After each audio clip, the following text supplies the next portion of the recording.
Ok, donc on se retrouve aujourd'hui pour une introduction à la criminalistique informatique, qu'on appelle analyse forensique, en bon français. D'accord? Mais c'est vrai en médecine médico-légale informatique, hein, comme on l'appelle, eh ben, on peut se servir de ça pour étudier, faire de la criminalistique, donc savoir ce qui s'est passé. Donc c'est un domaine essentiel de la cybersécurité qui implique la collecte de preuves d'activité effectuées sur les ordinateurs. Il fait partie du domaine plus large de la criminalistique numérique qui traite de l'analyse médico-légale de tous les types d'appareils numériques, y compris la récupération, l'examen, l'analyse des données trouvées dans les appareils numériques. Les applications de la criminalistique numérique et informatique sont très variées, allant de la sphère juridique où elle est utilisée pour soutenir ou réfuter une hypothèse dans une sphère civile ou pénale, et la sphère privée, où elle aide aux enquêtes internes de l'entreprise et à l'analyse des incidents et des intrusions, ce qu'on appelle du incident response en anglais. Donc c'est bien, ça va être une bonne introduction. Pourquoi? Pour mieux connaître comment fonctionne votre Windows. Et je vous dis toujours, vos téléphones, vos ordinateurs, ce sont des mouchards. Hein.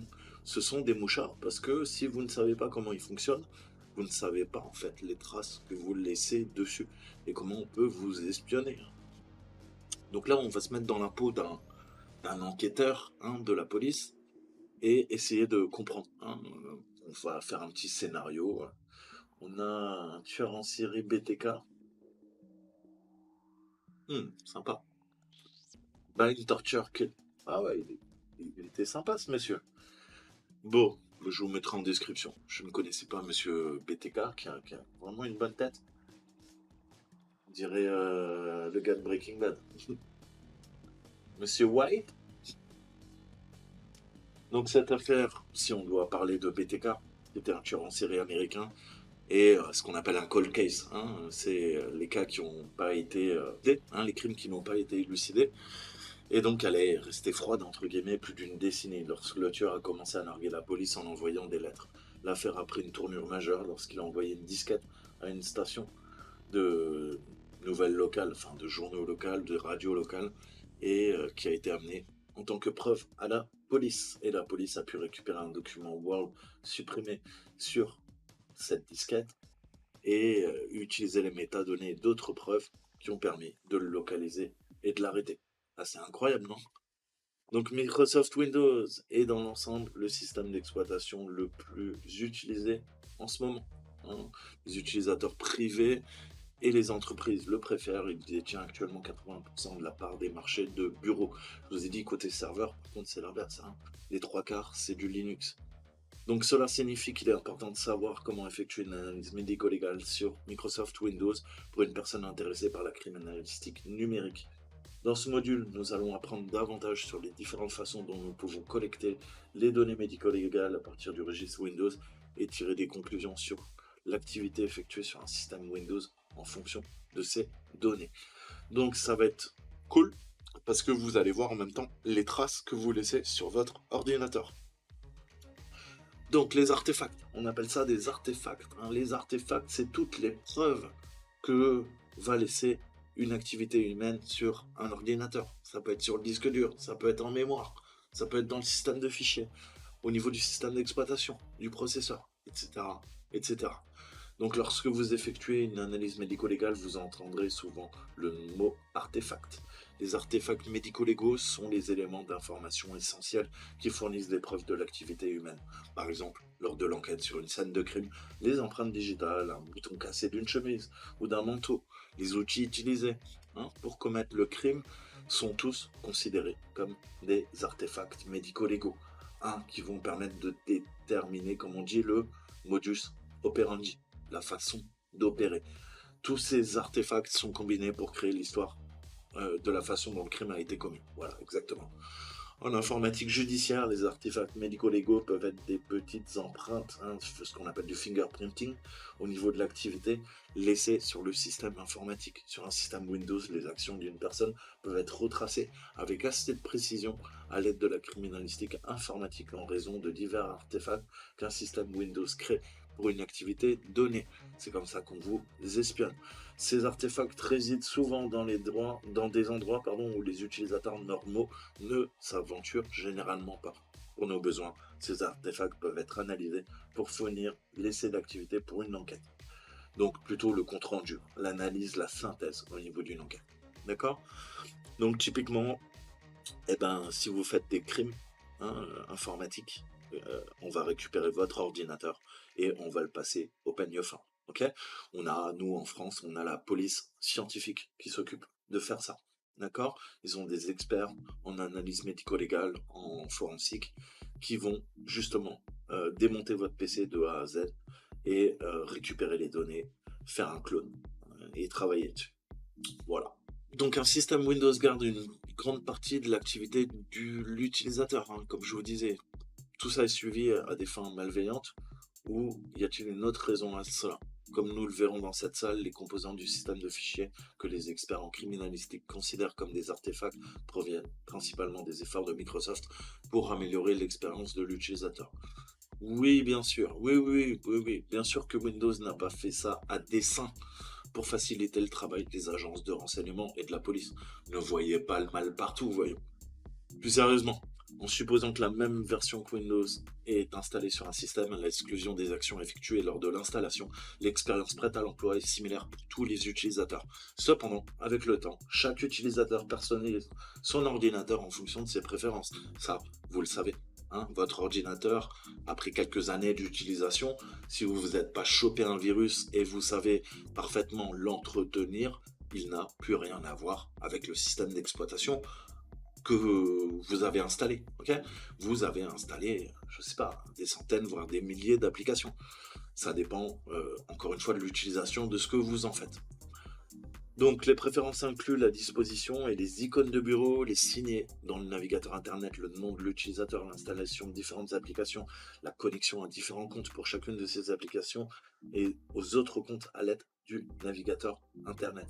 Donc tout ça, ça commence à être aussi des artefacts. Je vous ai dit, pour mieux comprendre quelqu'un, il va falloir rentrer dans la tête de cette personne pour comprendre ses motivations. Je vous avais expliqué ça sur mes cours dans le renseignement. Et bien là, c'est pareil. On va se mettre dans la tête d'un flic. Qu'est-ce que je peux faire quand je dois m'assurer que éventuellement une personne qui est présumée innocente, jusqu'à qu'elle soit jugée coupable, lapsus, qu'est-ce que je vais pouvoir faire? On va voir justement toutes ces techniques. Donc c'est une introduction, il y a une très bonne certification que je vous conseille de passer si vous voulez travailler là-dedans, c'est celle de Sens. Je vous mettrai les liens en description, mais c'est extrêmement passionnant comme métier. Après, les goûts, les couleurs, vous me direz encore une fois, mais moi je trouve ça fascinant de pouvoir retracer et de savoir déjà comment votre ordinateur vous espionne, et savoir comment on peut récupérer des traces qui paraissaient totalement invisibles. En tout cas, même quand l'utilisateur a essayé d'effacer ces traces, on peut quand même les récupérer. Ça, c'est complètement dingue. Donc, ainsi, bien que votre ordinateur puisse vous espionner, non, pas du tout, pas du tout. Windows n'est pas un mouchard intégré, livré avec un système d'exploitation, bien sûr que non. Ce n'est pas la raison explicite de l'espionnage, non. Mais plutôt pour rendre agréable l'utilisation de l'ordinateur selon beaucoup. Bien sûr, on fait du marketing.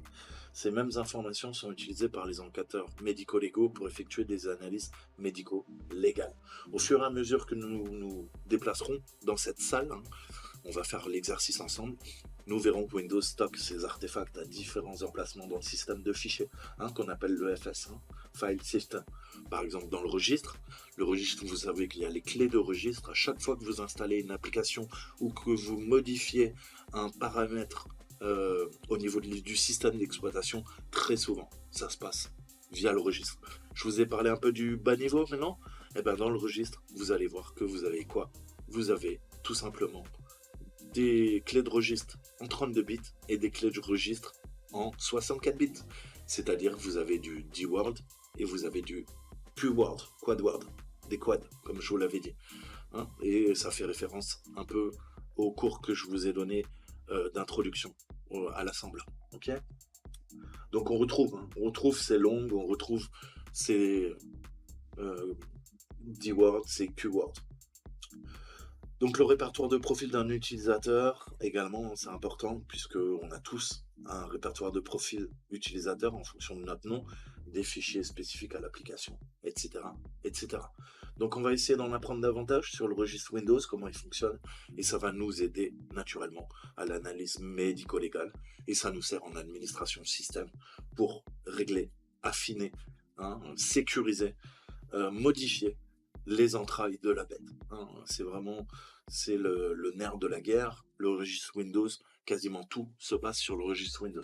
Ok, vous avez plein d'options dans vos paramètres, mais vous avez des milliards de paramètres qui se passent en clé de registre. Ok, vous n'avez pas un bouton pour faire ça ou ça. C'est pour ça que il est bon, hein, de bien apprendre comment fonctionne le registre Windows.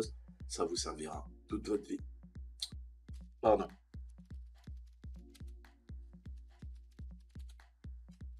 Pardon. Non.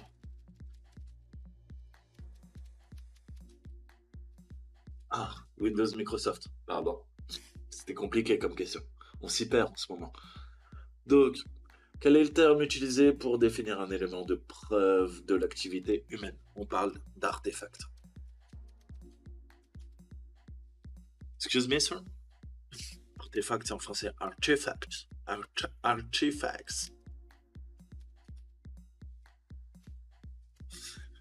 Donc le registre Windows est une collection de bases de données qui contient les données de configuration du système. Ces données de configuration peuvent concerner le matériel, le logiciel ou les informations de l'utilisateur. Il comprend également les données sur des fichiers récemment utilisés, des programmes utilisés ou des périphériques qui ont été connectés au système. Comme vous pouvez le comprendre, ces données sont bénéfiques du point de vue de la criminalistique. Tout au long de cette salle, on va essayer d'apprendre à lire ces données pour identifier les informations requises sur le système. Vous pouvez afficher le registre à l'aide de regedit, un utilitaire Windows intégré pour afficher et modifier le registre. Nous explorerons d'autres outils pour en savoir un peu plus sur le registre dans les tâches à venir. Le registre Windows se compose de clés et de valeurs. Je vous parle tout le temps de ça. Clés, valeurs, c'est vraiment important. Chaque clé a une valeur dédiée. Une clé peut avoir plusieurs valeurs, soit une ou plusieurs, que ça soit bien clair. D'accord? Donc lorsque vous ouvrez l'utilisateur regedit pour afficher le registre, les dossiers que vous voyez sont des clés de registre. Clés de registre, c'est pour ça qu'on parle tout le temps en clés de registre. Et les valeurs de registre sont des données stockées dans ces clés de registre. En fait, c'est comme une base de données, si vous voulez. Donc la Hive, la ruche de registre qu'on appelle Hive Register, c'est une groupe de clés, de sous-clés et de valeurs stockées dans un seul fichier sur le disque.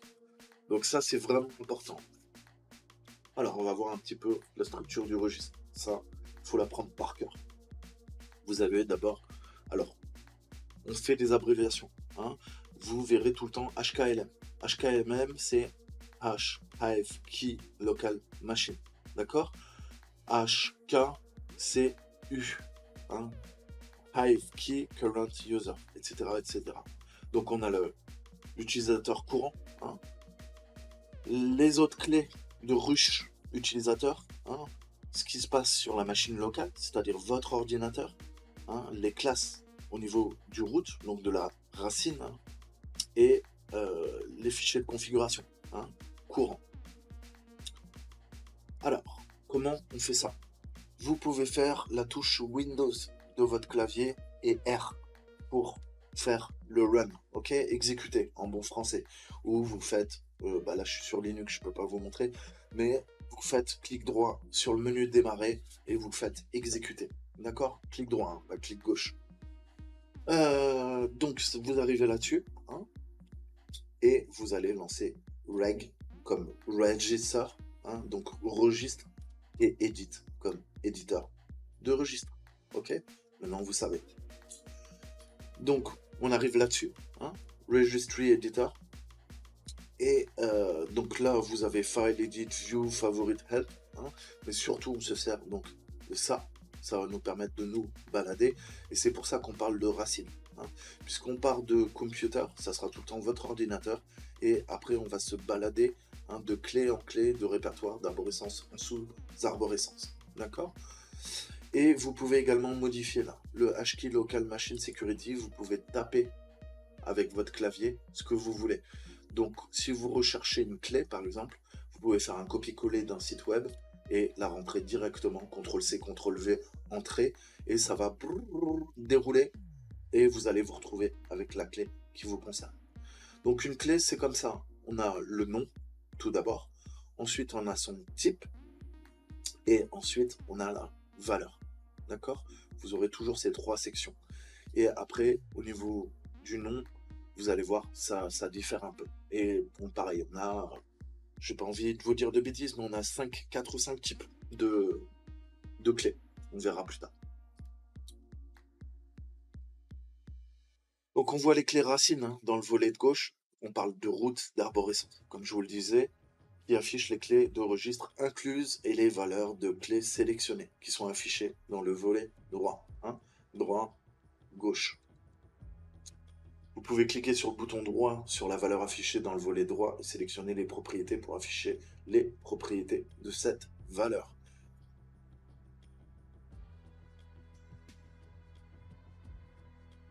Cliquez là-dessus.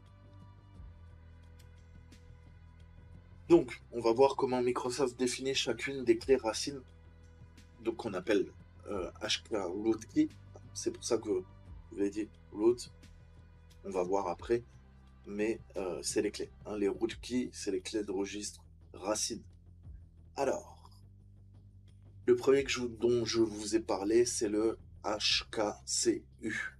Dans le HKCU, cette clé est parfois, souvent même, j'ai envie de dire, abrégée. Hein. Faut parfaitement que vous soyez à l'aise entre le nom long qui est donné à la clé, ok, et son abréviation, d'accord? Que vous fassiez du sysadmin ou que vous commenciez à creuser dans les méandres du labyrinthe que s'appelle Windows, eh ben, il faudra connaître ces termes parfaitement. Vous devez les connaître par cœur. Donc, ça contient la racine des informations de configuration pour l'utilisateur actuellement connecté, les dossiers de l'utilisateur, les couleurs d'écran, les paramètres du panneau de configuration sont stockés ici. Par exemple, la liste est non exhaustive. Ces informations sont associées au profil de l'utilisateur. D'accord?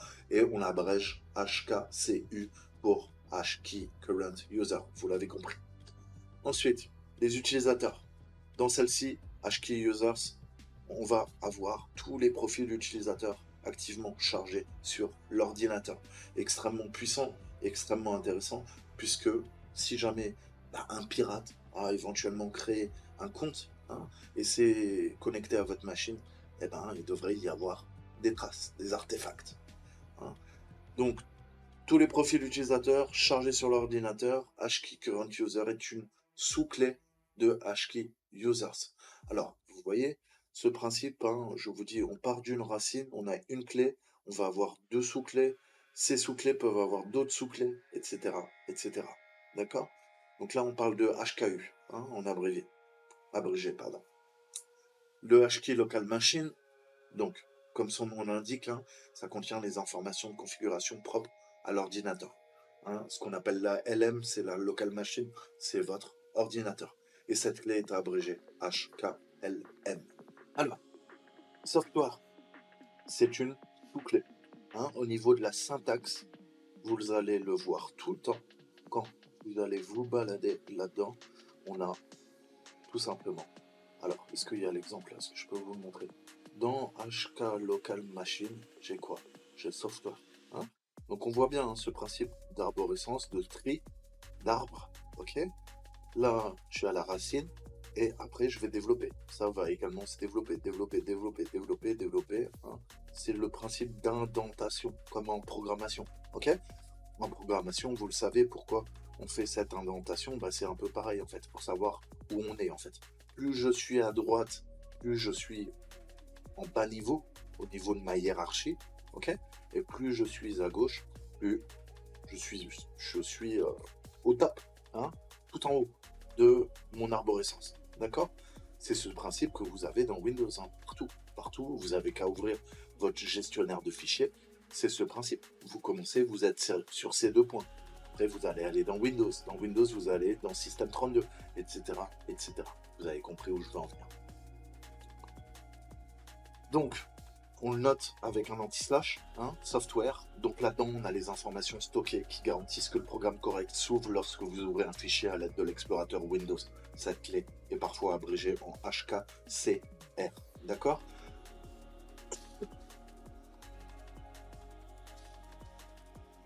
Donc, à partir, je vous ai dit, hein, ce principe d'historique, on a aussi des vieux artefacts d'anciens Windows. Mais à partir de Windows 2000, ces informations elles sont stockées dans les clés HK Local Machine et HK Current User. Ensuite, on a les classes. Hein, et les classes, vous voyez hein, ce principe d'arborescence. Donc là, on est dans Software et après, on est dans Classe. Ça contient les paramètres par défaut qui peuvent s'appliquer à tous les ordinateurs, tous les utilisateurs de l'ordinateur local. On a également des paramètres hein, qui remplacent les paramètres par défaut et s'appliquent uniquement à l'utilisateur interactif, c'est-à-dire en gros le compte que vous utilisez, ni plus ni moins. Hein. Donc tout ça, hein, on est dans les classes routes. Pardon, j'ai oublié de vous le dire, hein. On n'est plus dans local machine.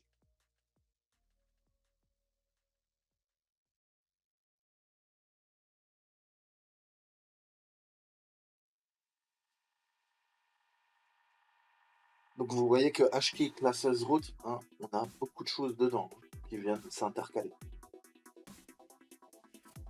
Donc la clé HK class root fournit une vue de registre qui fusionne les informations de ces deux sources. On a l'HK classes root fournit également cette vue fusionnée pour les programmes conçus pour les versions antérieures de Windows. Pour modifier les paramètres de l'utilisateur, les modifications doivent être effectuées hein, sous HKCU software class. Hein. Donc pour modifier les paramètres par défaut, hein, les modifications doivent être effectuées hein, à cet endroit. Et si vous écrivez des clés sur une sous-clé, classes root, le système les stocke également à cet endroit.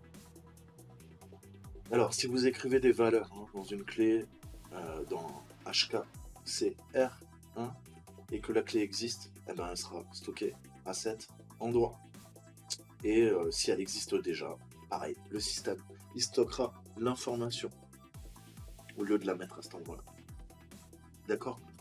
Donc on voit hein, que des fois ça diffère. Là on est dans current user, là on est dans local machine. D'accord? Et enfin on a le current config, ça contient les informations sur le profil matériel utilisé par l'ordinateur local au démarrage du système. Alors on va parler de la hive, de la ruche. Hein. Extrêmement important pour nous hackers. Pourquoi? Parce que quand on fait des tests d'intrusion, on va venir attaquer la ruche hein, et récupérer beaucoup de choses, notamment SAM, hein, où on a les mots de passe hein, qui sont stockés là-dessus, et dans d'autres fichiers également. Donc, maintenant, si vous accédez à un système en direct, en fait, vous pourrez accéder au registre en utilisant Railgate, comme on l'a vu, et vous serez accueilli avec toutes ces clés racines standards. Toutefois, si vous n'avez accès qu'à une image disque, vous devez savoir où se trouvent les ruches du registre sur le disque. Donc la plupart se trouvent dans Windows System 32 Config, vous pouvez aller voir. Alors, on a le défaut, SAM, sécurité, logiciel, système.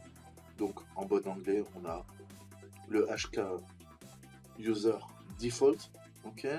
On a le HKLM SAM, HKLM security, HKLM software, HKLM system. Très important. Donc les ruches contenant les informations utilisateurs. En dehors de ces ruches, deux autres ruches contenant des informations utilisateurs peuvent être trouvées dans le répertoire de profil utilisateur. Pour Windows 7 et les versions ultérieures, le répertoire de travail d'un utilisateur se trouve, vous le savez, dans C2.user plus le nom de l'utilisateur. Donc on a deux ruches qui vont nous intéresser aussi quand on fait des cyberattaques pour voler les mots de passe. Alors on a le NT-user, hein, parce que NT c'est historique, ça veut dire New Technologies, parce que avant Windows 95, on l'appelait Windows NT. Hein. Donc NT-user, utilisateur NT, et c'est des fichiers .dat. Hein. Montés sur le HKey current user lorsque l'utilisateur se connecte. Et enfin, on a le user class, donc usrclass.dat, qui est aussi également dans le HKCU, mais qui se trouve dans la partie software class au pluriel. D'accord? Donc le user class, c'est une ruche au format DAT, date, qui se trouve sur le répertoire C2.username appdata local Microsoft Windows. Hein. Ça, vous le trouverez dans appdata. Vous avez local, vous avez roaming. J'ai oublié le dernier. Donc, vous avez local name, roaming. OK? Microsoft et là-dedans, vous avez Windows. OK? Donc, typiquement, dans le AppData, certaines applications vont s'installer. Vous aurez vos sauvegardes de jeux vidéo. OK? Vous aurez des fichiers temporels éventuellement. Vous aurez certains drivers qui vont s'installer là plutôt que s'installer tout simplement dans quoi? Dans Program Files ou Program Files x86. D'accord? Donc on voit qu'on a un paquet de choses. Des fois, c'est bon de vérifier même que vous n'avez pas des fichiers qui prennent beaucoup de place. Hein. Pour ce faire, je vais vous aider un peu. Je suis quelqu'un de cool. Vous allez télécharger l'application qui s'appelle WinDirStat. WinDirStat, il est excellent pour faire du nettoyage ou de l'analyse forensique. Là, c'est pas dans le cours, c'est mon petit grain de sel. Ok? Donc, je vais prendre par exemple, soit vous prenez tous vos lecteurs. Généralement, on fait ça. Là, je lui ai demandé que le C. Et voilà. Il y a Pacman qui va travailler. Vous laissez tourner Pacman. Ok? Et là, vous allez pouvoir tout de suite voir qu'est-ce qui prend de la place sur votre disque dur. Et regarder les fichiers temporaires, hein, notamment dans quoi? Dans le programme data, puisque programme data, typiquement, c'est le app data que je viens de vous montrer. Ok? Et là, vous allez voir, vous allez le laisser tourner et il va faire data. Ok? Vous attendez que la barre se termine. Pacman travaille. Et là, vous allez avoir tous les changements. Hein, déjà, je m'en sers pour récupérer, hein, quand je travaille sur un disque dur, le redatage hein, au niveau des fichiers. Hein. Vous avez le dernier changement, vous savez quand est-ce que le fichier a été accédé pour la dernière fois. C'est intéressant. Et vous avez d'autres attributs et vous pouvez également ajouter, faire des rapports. Vous avez des arbres, hein, vous allez voir qu'on va développer et vous pouvez également nettoyer, effacer. Vous avez pas mal d'options, franchement, il est bien fait. C'est vieux comme le monde, mais c'est vraiment bien. Bon. Et on a le quoi? L'utilisateur NT, donc le user, hein, NT user.dat, d'accord? Qui se trouve dans username. Ça, vous le verrez. Et des fois, il prend beaucoup de place aussi, d'accord? Les dates sont des fichiers cachés. Les fichiers dates sont très importants. Donc la ruche, Amcache, amcache.hve. Dès que vous voyez HVE, c'est quoi? Ça veut dire Hive. Hive, ça veut dire la ruche. Ok? Donc en dehors de ces fichiers, il existe une autre ruche très importante qu'on appelle la ruche Appcache. Cette ruche, elle est située dans Windows, App, Compact, Programme, et vous avez le fichier là-dedans. D'accord? Donc Windows crée cette ruche pour enregistrer les informations sur les programmes qui ont été récemment exécutés sur le système. Donc vraiment là c'est intéressant parce qu'on va pouvoir retracer tout ce que fait l'utilisateur. Et imaginez peut-être, hein, je dis ça comme ça, que Windows, il y a une tâche planifiée, ok, qui va envoyer quoi? Qui va envoyer pendant que vous n'utilisez pas votre ordinateur les ruches à Microsoft, hein, et au service de renseignement, par exemple. Hein. Je dis ça et je dis rien. Ok? Donc vous voyez comment on peut s'en servir quand on fait une enquête, mais pareil, si on envoie ça, que ça part sur le cloud, Azure de Microsoft, automatiquement, ils savent tout ce que vous faites. Tout, de A à Z. Je vous ai dit, vous vivez dans une société de surveillance. Maintenant, il faut en prendre conscience pour savoir un temps soit peu s'en protéger, c'est-à-dire arrêter d'utiliser Windows, utiliser Linux, et être conscient. Comment on vous espionne tous les jours, au quotidien. Hein. Je vous ai dit, on ne le sait pas. On ne le sait pas. Vos téléphones, bien sûr qu'ils sont buggés. Il y a plein de logiciels qui vous espionnent. Vous téléchargez des applications. Vous connaissez même pas. Ça se trouve, c'est les services de renseignement chinois qui vous ont mis l'application. Je vous rappellerai que Pokémon Go et quoi? Et Angry Bird. Tout le monde a installé ça hein, sur ses téléphones. Et c'est la NSA. La NSA a poussé ces jeux. Ils ont militarisé des jeux vidéo. Chaque fois que vous installiez Angry Bird, par exemple, ou Pokémon Go, Eh ben, ça a été une psyops, ok? Tous les jeunes jouaient sur leur téléphone, sauf que tu sais pas que l'application, en fait, elle buguait ton téléphone. On pouvait tout enregistrer, tes communications, tout. Bon, c'était une porte dérobée, mais easy peasy, hein? Et on le sait. C'est pas des théories du complot, quoi. Alors, le Figaro est complotiste? Est-ce que je raconte des bêtises? Ok? Ne soyez pas dupes. Je vous répète tout le temps, si jamais on vous offre quelque chose, un service, à part moi, parce que je suis quelqu'un de bien, je vous donne des cours gratuits. Mais si on vous demande, on vous rend service, les réseaux sociaux et tout ça, n'obligez jamais que derrière, il y a d'autres personnes. Ok? Il y a toujours d'autres personnes. C'est pas parce que vous ne les voyez pas que eux ne vous voient pas. Ne vous inquiétez pas. C'est l'œil omniscient, omnipotent, même, j'ai envie de dire. Ce sont nos amis des agences de renseignement. Hein.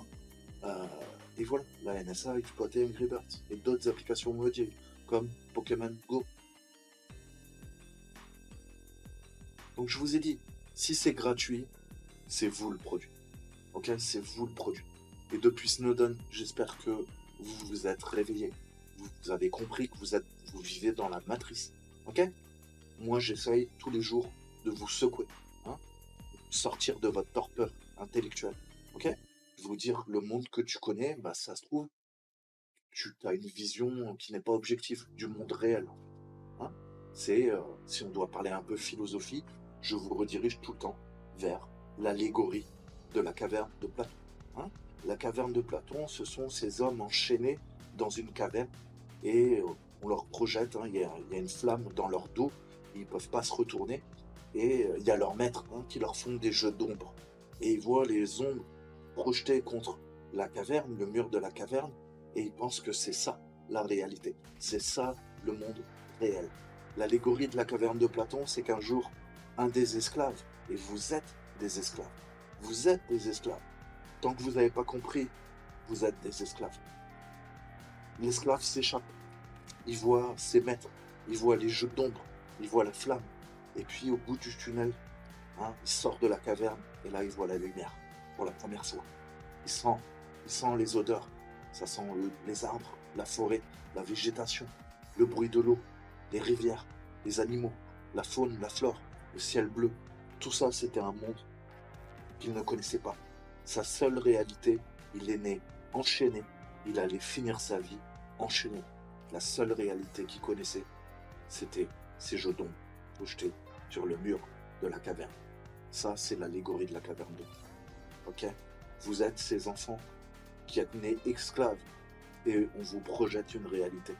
Mais le monde est beaucoup plus noir, beaucoup plus sombre, beaucoup plus intrigant que celui que on veut bien vous montrer. Après, c'est à vous de creuser, c'est à vous de vous instruire, de vous éduquer, de lire et de comprendre ça en fait. Ok? Mais je m'égare. Revenons à nos moutons, comme j'aime bien dire. Donc les journaux de transaction et sauvegarde, on a d'autres sources très vitales de données médico-légales qui sont les journaux de transaction et les sauvegardes du registre. Les journaux de transaction peuvent être considérés comme le journal de démodification de du registre, ce qu'on appelle la Reg IF, Registry IF. Windows utilise souvent des journaux de transaction lors de l'écriture de données dans des ruches de registre. Cela signifie que les journaux de transaction peuvent souvent avoir les dernières modifications dans le registre qui n'ont pas fait leur chemin vers les ruches de registre elles-mêmes. Le journal de transaction de chaque ruche est stocké sous la forme d'un fichier .log. Okay, les fameux fichiers log qu'on analyse, qui ne sont pas propres à Windows. Vous en avez aussi partout, dans n'importe quel système d'exploitation. Comment je sais ça? Moi là, je suis sous Kali, c'est un Linux. Et je peux aller dans mon terminal ou c'est trop de demander là? Qu'est-ce qu'on a? Edward Snowden, oui, il nous a ouvert les yeux. Moi le premier. Qu'est-ce que je voulais vous dire? Voilà, racine. Var. Et là, il y a quoi? Il y a log. Oh, il y a le fichier log. Et ouais. Même sur Linux. Ok? Donc c'est pas propre à Windows. Donc ces fichiers log sont dans le même répertoire que la ruche en elle-même. Il y a le même nom que la ruche de registre, mais on a l'extension .rapport. Vous ne le verrez pas, ne cherchez pas. Donc les logs, oui, c'est un rapport, hein. Mais le point rapport, vous le trouverez pas, hein. C'est-à-dire point log, ok? La traduction a déconné, ok?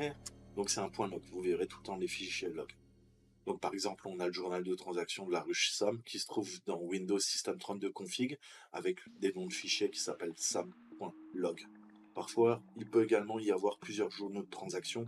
Dans ce cas-là, on va utiliser cette nomenclature, c'est-à-dire on va incrémenter à chaque fois, hein. Donc on aura .log1, .log2, .log3, etc., etc., comme leur extension. Il est prudent d'examiner également les journaux de transaction lors de l'exécution de la criminalistique du registre. D'accord? Donc les sauvegardes de registre sont à l'opposé des journaux de transaction. Il s'agit de sauvegardes des ruches du registre qui sont dans Windows System 32 config et ces ruches sont copiées dans System 32 config reg back comme backup et reg comme registry, hein. Donc sauvegarde du registre tous les 10 jours. Retenez bien ça, hein. Ça peut être un excellent endroit pour regarder si vous soupçonnez que certaines clés de registre ont pu être supprimées ou modifiées récemment, hein. Typiquement, après une attaque, on va vérifier, comparer les clés de registre. Okay, le hacker, s'il a fait quelque chose, il a forcément modifié les clés de registre. S'il a voulu installer de la persistance sur votre ordinateur pour qu'à chaque fois qu'il redémarre, il puisse récupérer la main, eh ben, il y a de la persistance. Ça sera, entre autres, hein, via des clés de registre. Donc c'est bon de connaître tout ça, hein, vraiment. Ça vous servira tous les jours aussi pour ne serait-ce que maintenir, comprendre le bon fonctionnement de votre Windows. HKLM, hein, pas bien compliqué. Donc quel est le chemin, hein? Pour les 5 ruches principales, on a vu Default SAM Software. C'était tout en haut, rappelez-vous. D'accord? Donc c'est le point System 32 config, hein. Celui-là est extrêmement important. De toute façon, vous savez ou vous le savez peut-être pas, le dossier le plus important à la racine de votre disque dur, naturellement, c'est déjà Windows. Ok? Si on commence à foutre le bordel là-dedans, eh ben, votre ordinateur va avoir beaucoup de mal à fonctionner, hein. Il va faire des choses bizarres. Et dans Windows, un des fichiers, une des arborescences, des sous-arborescences les plus importantes, c'est System 32. Dans System 32, vous avez quoi? Toutes les DLL, notamment, hein.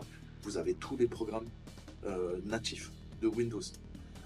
Donc tout ce qui permet le bon fonctionnement, hein, puisque les DLL, c'est quoi? C'est des librairies dynamiques, c'est des équivalents d'un exe, sauf que c'est .dll et ça permet le bon fonctionnement, hein, interne de Windows.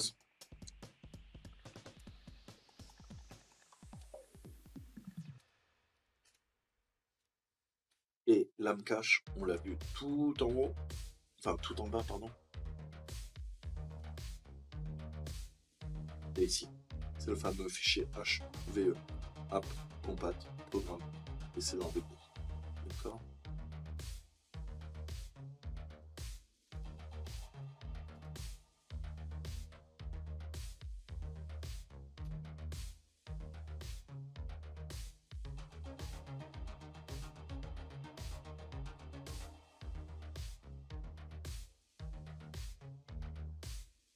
Alors, on va commencer à utiliser les logiciels, hein, qui sont utilisés partout. Ça, vous le retrouverez.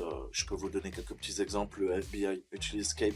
euh, le FBI, la police, hein, la police française utilise Scape. Ok. Donc voilà. C'est des outils qu'on utilise pour faire de l'analyse. Et c'est pareil, il est très bon de les connaître puisque vous allez vous en servir si jamais vous décidez de bosser pour la police scientifique, ok? Ou si vous êtes blue teamer, donc vous travaillez en défense, hein, pour des grosses sociétés, et ben ça va vous permettre de faire de l'analyse forensique, d'accord? Donc on va avoir ce principe, hein, d'acquisition de données. On fait une analyse médico-légale, on appelle ça de l'acquisition de données, data acquisition en anglais. Donc maintenant que nous avons une compréhension de base du registre Windows, apprenez à accéder au registre Windows. Lors de la criminalistique, nous rencontrerons soit un système en direct, soit une image prise du système. Je vous ai toujours dit, les policiers, d'après ce qu'on m'en a dit, hein, je suis pas flic, travaillent sur des clés. En tout cas, nous, en cybersec, on travaille sur des clés, hein. On ne travaille jamais sur le système en direct, puisque tout simplement, vous allez faire disparaître les preuves. Hein. Vous savez qu'un système d'exploitation, automatiquement, en fonctionnement, eh ben, il va modifier lui-même ses métadonnées, ses inodes, bref, tous les artefacts, euh, parce que c'est comme ça. En fonctionnant, eh ben, il peut lui-même altérer. Hein. Le truc qu'on ne veut pas, c'est surtout altérer. Donc, on va faire une image, un clone, comme on appelle, une image prise du système, et surtout, on va laisser le système allumé. Hein. On n'éteint jamais un système. D'accord? Donc, on va travailler sur deux choses. Le système qui reste allumé, puisque si on l'éteint, on va effacer les preuves. En tout cas, ça va entraîner une modification au niveau des preuves qui pourront permettre d'inculper telle ou telle personne et de monter un dossier au niveau en termes juridiques. Si on doit aller au pénal, s'il y a un crime informatique par exemple, c'est comme ça qu'on fait. Donc par souci d'exactitude, il est recommandé d'imager le système ou de faire une copie des données requises et d'effectuer des analyses médico-légales sur celui-ci. Alors, ce processus est appelé acquisition de données. Ci-dessous, nous discuterons des différentes façons d'acquérir les données de registre à partir d'un système actif ou d'une image disque. Alors, mes playlists. Vous cliquez sur Create Playlist et je vous avais fait. Qu'est-ce qu'il nous fait? Stocker.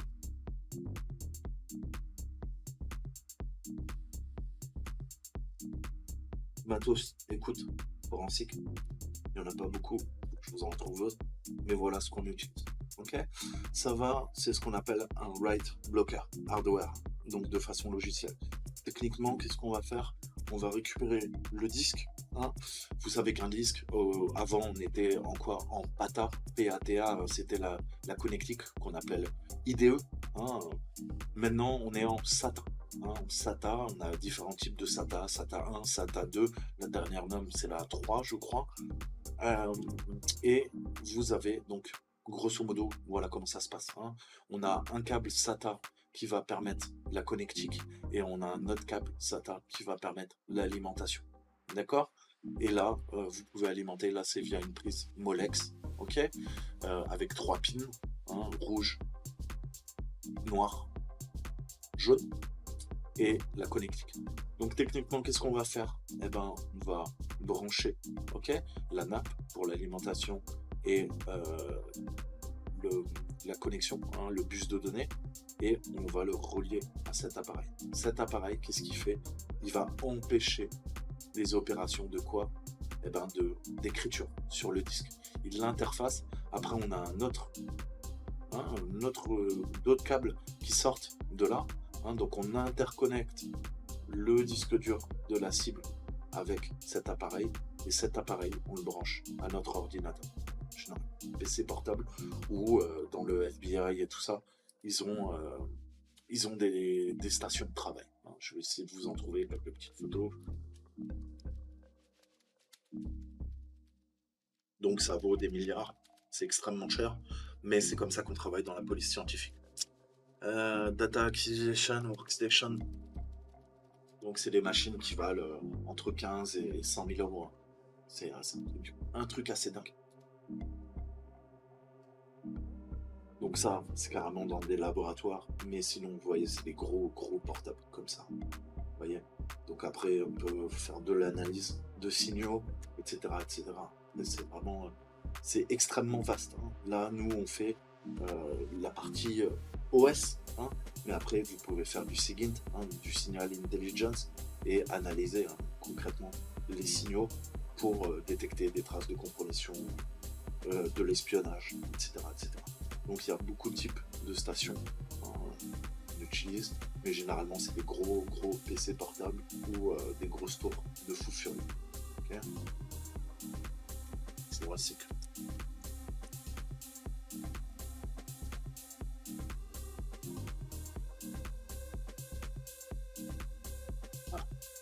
Bon, c'est des grosses stations comme ça. Et là-dedans on a plein de grappes de disques durs.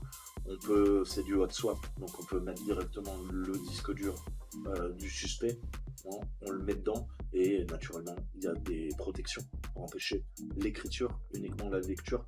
Et vous avez plein de lecteurs de cartes pour pouvoir lire tout et n'importe quoi. Ok.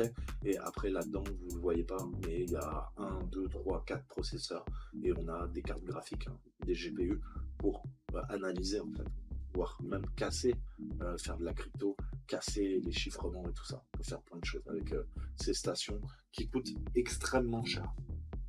Voilà, typiquement. Donc voilà, c'est pas le PC de Monsieur Tout le Monde, c'est sûr.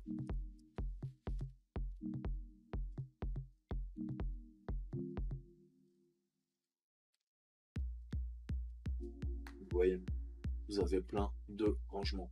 Du hot swappable, comme on dit, swappable. Vous pouvez mettre des SSD et c'est extrêmement puissant. Donc je vous disais, IDE, PATA, et maintenant on est en SATA. Ok. Et voilà, vous avez des gros processeurs. Bon, voilà. Vous voyez, hein, c'est une GTX 650, mais maintenant on a des grosses Nvidia. Euh, voilà. Et ça coûte extrêmement cher. Je sais pas si on a un prix là, juste pour rigoler. 100 watts. Il n'y a pas les prix, dommage. Mais ouais, ça coûte extrêmement cher.